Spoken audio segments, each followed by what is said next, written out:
I'm excited we're finally doing this because I feel like we've been talking about doing this for like the past 4 months or so, Hmm. and it's finally here. And I don't know, it's just we have so much to talk about.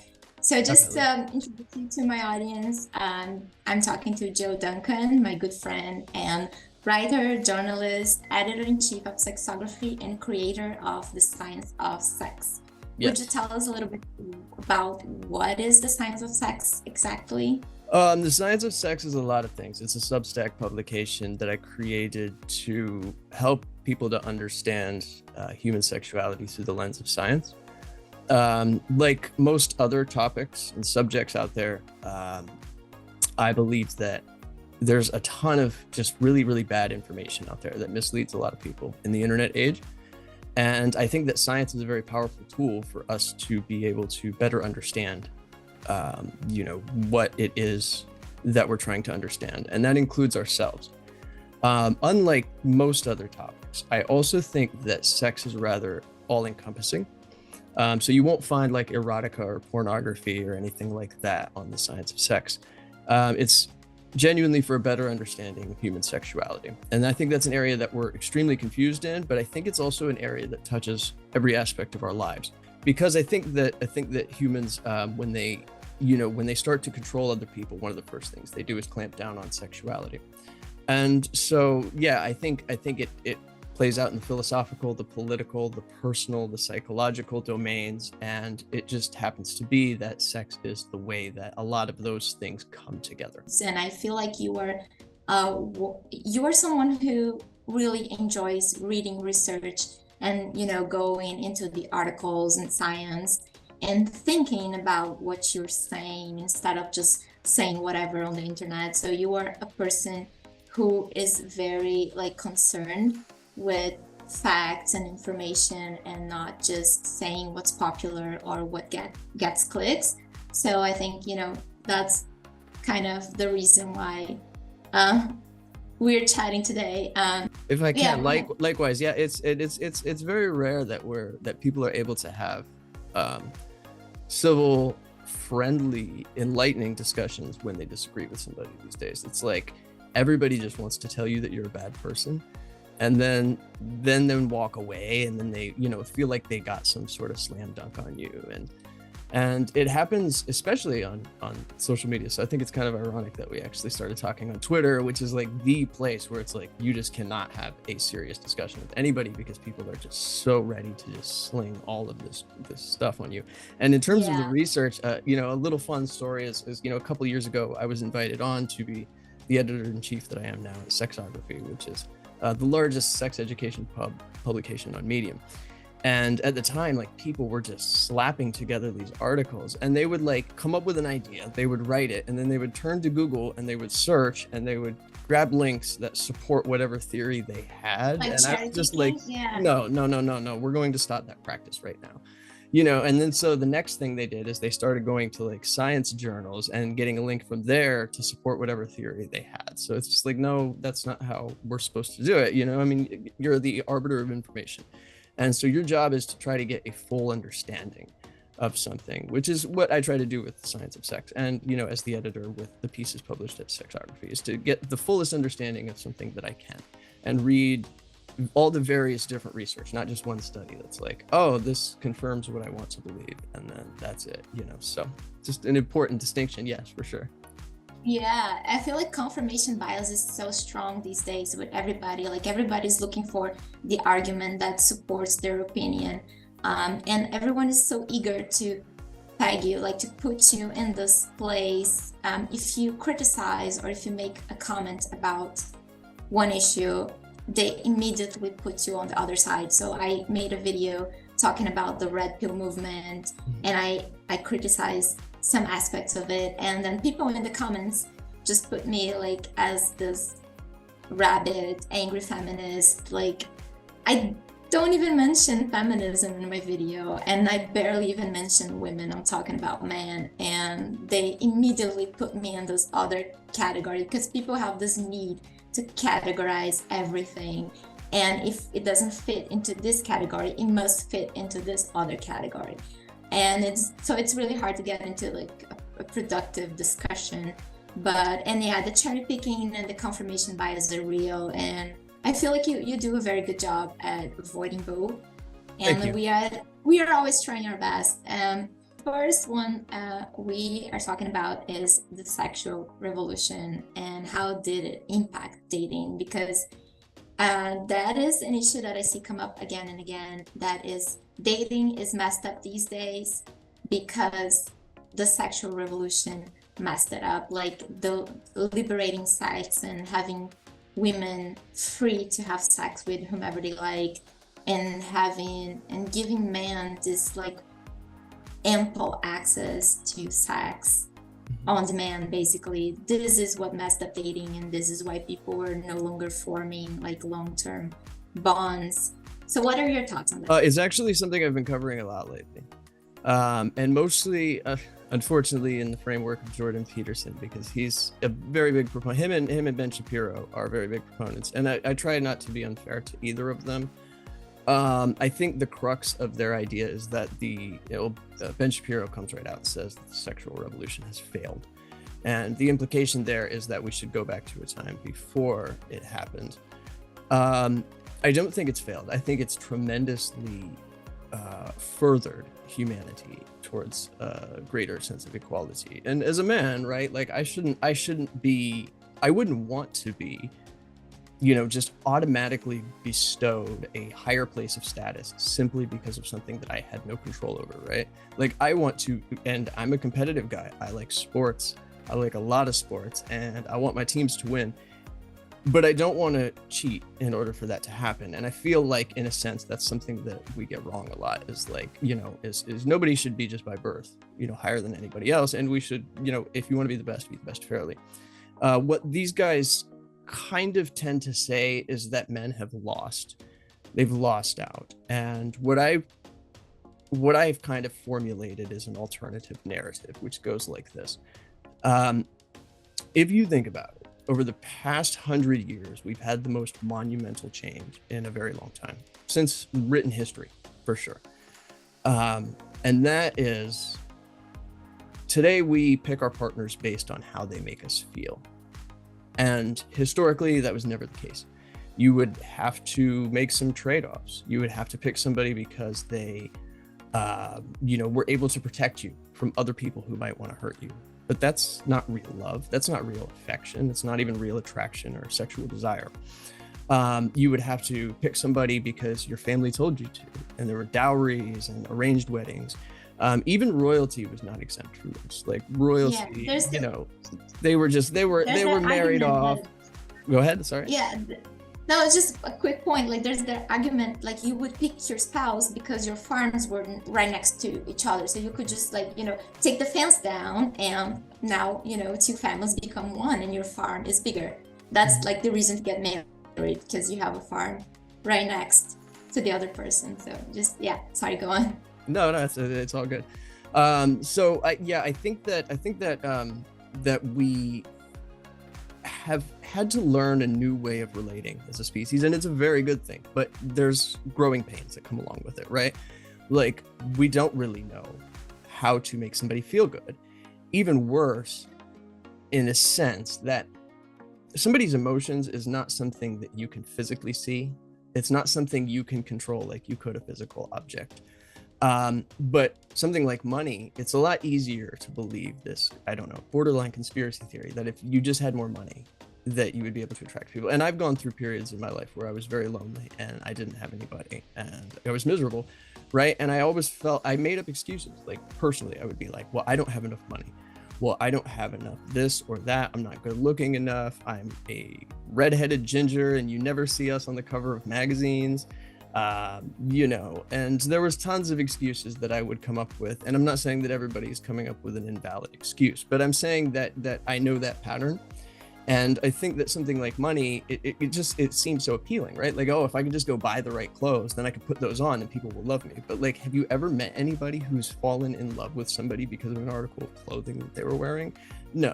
Do you believe that anybody in the history of the human race has ever seen somebody like with an object and been like, oh, I am incredibly turned on by that object? And even if they were, then they're not actually attracted to you, they're attracted to the object. So you run into like a ton of philosophical problems. And I think that if we all started focusing on how we could make each other feel, then we would all be a lot more successful with dating and sex and relationships all over, right? Like, because that's ultimately what people want, right? They want to, when they're walking away from you after a first date or after a conversation, right? They want to be like, that person made me feel incredible. And they want to be smiling. And if you don't provide that, then that's going to be difficult. And for some of us, for me, it took a lot of learning on, you know what I mean? And a lot of doubt around that idea for years. I was like, there's no way, you know, because it just seems so easy to believe the opposite, that it's all about materialism, that it's all about objects, that it's all about money and status. And, you know, from digging into the scientific research, besides economic views on dating, which drive me nuts, there's tons of research out there that shows like economic views on dating. And first off, I don't think economists have a very good perspective on dating. But there's a ton of other research.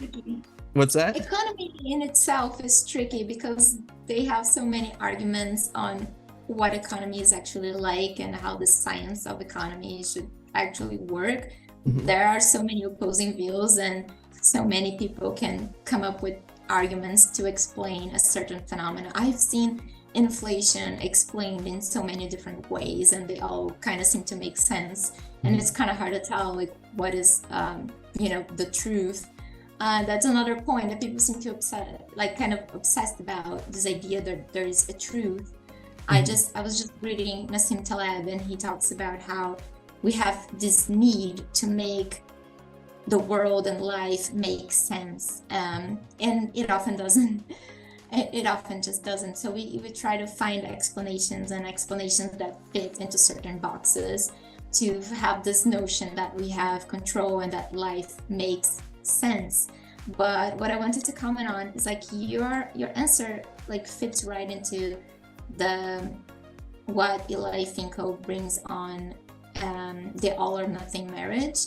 That it's a book that I quote this book so often that people are going to get tired of it. But the all or nothing marriage is, they conducted this research over years. So Eli Finkel is a professor at Northwestern University, and they conducted research and they kind of related the history of marriage to Maslow's hierarchy of needs. So it would be like in the pragmatic era, so in the 1600s, 1700s, you would get married for pragmatic reasons. So survival, it's like I said. So this girl over there, her farm is right next to my farm, so I'll just marry her and we're gonna have a bigger farm. And then you actually needed your spouse for survival, because if your husband wasn't there plowing the fields, you would not have food. And if your wife wasn't home, like sewing your shirts, you wouldn't have anything to wear. So it was very pragmatic. And then romance comes in the 1800s, and then the 1950s, it kind of switches into this self-actualization era. Like you're trying to become self-actualized in Maslow's words through marriage. So you pick a spouse that you love. It's like inconceivable to marry someone that you don't love.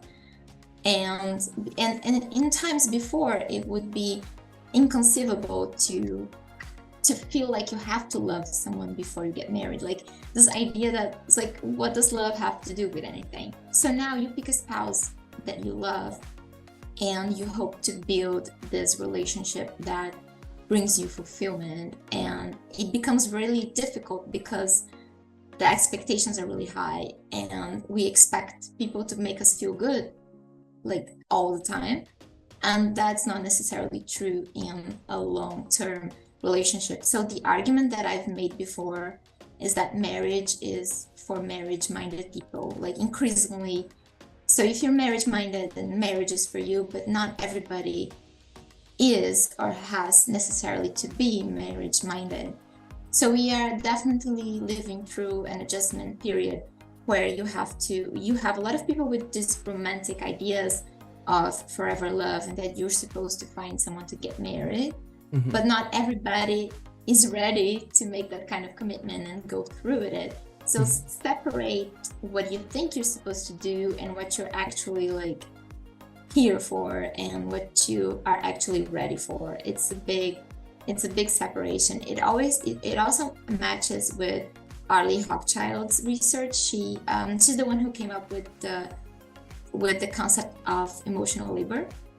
And emotional labor, it's about how people in the service industry have to manage their emotions to please clients and to do their job well. And we have co-opted it to mean house labor. So Arlie Hochschild, she makes the argument that chores and house labor is actual labor. It's like a job that you do. It's actual labor. It's not emotional labor. But we use this idea of emotional labor. And what we have been seeing is that women have been searching these equal partnerships, but it's been hard for most men to adjust. And this adjustment comes with some friction. So there's a lot into this. Yeah, it reminds me actually of a line that I wrote in a piece recently that got a lot of pushback, right? So the piece was, it covered the scientific research of, who's having sex, who's having casual sex, and who's having long-term relationships, and what they want. So there was like 3 different pieces of research that came together to formulate this idea. And, I kind of opened it by, remembering like Tony Montana's famous line from Scarface, where he's like, in this country, first you got to get the money, then you get the power, then you get the respect, then you get the woman, right? And like so many men believe this, like that has really influenced a lot of men and what they believe relationships are like. But that's just, it's kind of obviously not true. And I think that plays into this idea that women are looking for equal partners, but men are looking for something different because they often can't just, wrap their brains around the idea that somebody would want to partner with them. And, as a guy who's suffered from low self-esteem when I was young, like I know that feeling, right? It's awful. And it's easy to just convince yourself that, oh man, like nobody would ever want me, but there are actually people out there who are looking for partners. And so I think that the status aspect, like, if your idea of a relationship is predicated upon status and, money or something like that, that's like a transaction. It's like you're buying something, and a lot of people espouse that that's how reality works, but strongly disagree. And the research overwhelmingly kind of shows the opposite. Yeah, and I feel it gets even harder when people have different ideas and expectations of what it means to be an equal partner. Because what I will say that a lot of men have complaints and grievances, and they are not unjustifiable. Like they don't come out of nowhere. So yes, there are a lot of women with insane expectations, and there are men with insane expectations as well. But when you have 2 people with a different expectation of what an equal partnership is, you're not going to make that happen. And women do have a tendency to be a little more worried about everything. I don't want to say neurotic, maybe neurotic, but a little more worried about if everything is going well and if everything's organized and if everything's running smoothly. And men tend to be a little more relaxed on certain areas. So a man can feel like he's doing more than enough, but to this woman is barely the bare minimum. But they both might have unrealistic expectations. So he might have an unrealistic expectations of what, like, she expects that little of him, and she expects way too much of him. So it's hard. It's tough to manage the expectation side of it. And another thing that there are two points on this whole idea that people are no longer getting together and no longer getting married. One point that I will give this notion that the sexual revolution has kind of done away with marriage in a way, it's in regards to shotgun weddings. There are records of weddings in medieval Europe. So in medieval Europe, I think up to 25, I might be wrong, but up to 25% of the brides were pregnant by the time they were married. So that was medieval times. It was the times where people believed that, people used to be virgins when they got married back in that time. In medieval Europe, all women were virgins when they got married, but it's like up to 25% of the brides were pregnant at the time of marriage. And this whole idea that you cannot have a child out of wedlock, that has caused a lot of people to get married, and sometimes to get in a bad marriage. So that's something that I will give the sexual revolution, the idea first of birth control, and the idea that you don't have to marry someone just because you're pregnant. So that has caused fewer people to get married because of those circumstances. But that can be good in a way, because those marriages might not have been the best marriages. Sometimes they can be, but sometimes they're not. So that's one of the reasons people don't get married as much, I think, shotgun weddings.